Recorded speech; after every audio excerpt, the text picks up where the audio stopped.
Everyone, I welcome you all to Brain Bloom classes. So today in this class we're going to discuss a very important topic which is प्रहार. तो प्रहार क्या है इसको हम अच्छे से इस वीडियो में समझेंगे. तो देखिए, यूनियन होम मिनिस्टर जो है अमित शाह जी, उन्होंने रिलीज़ किया है इंडिया की पहली national counter terrorism policy and strategy. ठीक है, यानी कि एक ऐसी पॉलिसी जिससे किससे रिलेटेड डील किया जाएगा, टेररिज्म को काउंटर करने के लिए ये एक पॉलिसी लाया गया है यूनिफाइड नेशनल लेवल में, जिसका नाम क्या है, प्रहार. ठीक है, ये पहली बार इंडिया ने एक ऐसे यूनिफाइड और स्ट्रक्चर्ड लेवल में क्या लाया है, national level anti terror policy. And what is the name of the policy, प्रहार.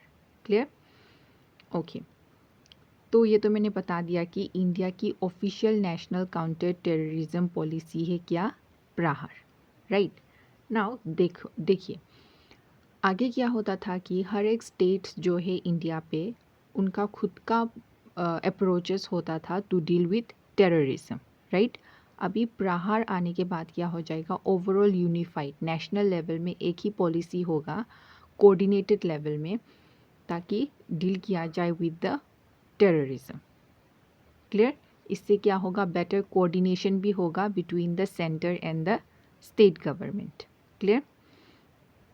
Okay, now let us understand the core framework of प्रहार. ठीक है, कोर फ्रेमवर्क क्या है प्रहार का, तो 4 मेन पिलर्स के ऊपर बेस्ड है ये कॉन्सेप्ट ऑफ या ये पॉलिसी ऑफ प्रहार.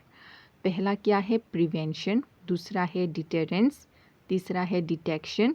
और फोर्थ क्या है, रेस्पॉन्स. प्रिवेंशन का मतलब क्या है, देखिए, टेररिस्ट एक्टिविटीज़ ना होने के लिए क्या है, आगे से ही क्या मेजर्स ले लेना. राइट, होने से पहले ही, टेररिस्ट एक्टिविटीज़ होने से पहले ही कैसे टेररिस्ट एक्टिविटीज़ रोक सकते हैं, उससे रिलेटेड क्या है ये, प्रिवेंशन. ठीक है, दूसरा है डिटेरेंस, यानी कि स्ट्रॉन्ग लॉस लाना, सिक्योरिटी मेजर्स लाना, ताकि अगर स्ट्रॉन्ग लॉस होगा, सिक्योरिटी मेजर्स होगा, तो इससे डर पैदा होगा, है ना. और अगर डर पैदा होगा तो लोग टेरर एक्टिविटीज़ में शामिल नहीं होंगे. Clear? So second point is what, deterrence. Third is what, detection. तो इन थ्रू द इंटेलिजेंस और सर्विलेंस के द्वारा जो थ्रेट्स है ना, उनको आगे से ही क्या कर देना है, आइडेंटिफाई. ठीक है, जो भी टेररिज्म रिलेटेड थ्रेट्स है उनको इंटेलिजेंस और सर्विलेंस के थ्रू आइडेंटिफाई कर देना आगे ही, ये है क्या, डिटेक्शन. ठीक है, और फोर्थ है रेस्पॉन्स. मान लेते ही कि अगर टेररिस्ट एक्टिविटीज़ हो जाता है, अगर अटैक हो जाता है, तो तुरंत और इफ़ेक्टिव एक्शन लेना, ये होगा क्या, response. So I hope these 4 main pillars of Prahar is clear to you: prevention, deterrence, detection and response. तो ओवरऑल अगर मैं समराइज़ कर दूँ, तो ये पॉलिसी जो है प्रहार मेन किस चीज़ के ऊपर फोकस कर रहा है, proactive and multi layered security approach. Clear? Okay, threat landscape highlighted, यानी कि ये जो प्रहार पॉलिसी है, इसने हाईलाइट किया है कि क्या क्या थ्रेट्स हो सकता है from the related to terrorism. ठीक है, पहला है cross border sponsored terrorism. Terrorism को ऐसा बहुत कंट्रीज़ हम बोल सकते हैं जो क्या करता है, टेररिज्म को सपोर्ट करता है, या बोल सकते हैं स्पॉन्सर्ड करता है. Right, terror activities supported from outside India. So this is one of the very major threat. Right, cross border sponsored terrorism. दूसरा है इंटरनेशनल टेरर ग्रुप, जैसे कि ISIS, अलकायदा, ये सब जो ग्रुप्स है, ये भी एक बहुत एक मेजर थ्रेट है. ठीक है, थर्ड क्या है, साइबर टेररिज्म. तो अगर टेररिज्म की बात करें, सिर्फ आजकल के समय पे सिर्फ फिज़िकल टेररिज्म ही नहीं है, बल्कि साइबर टेररिज्म भी है, जैसे कि online attacks, hacking, propaganda, digital radicalisation. ठीक है, रेडिकलाइजेशन का मतलब क्या है, मैं समझाती हूँ.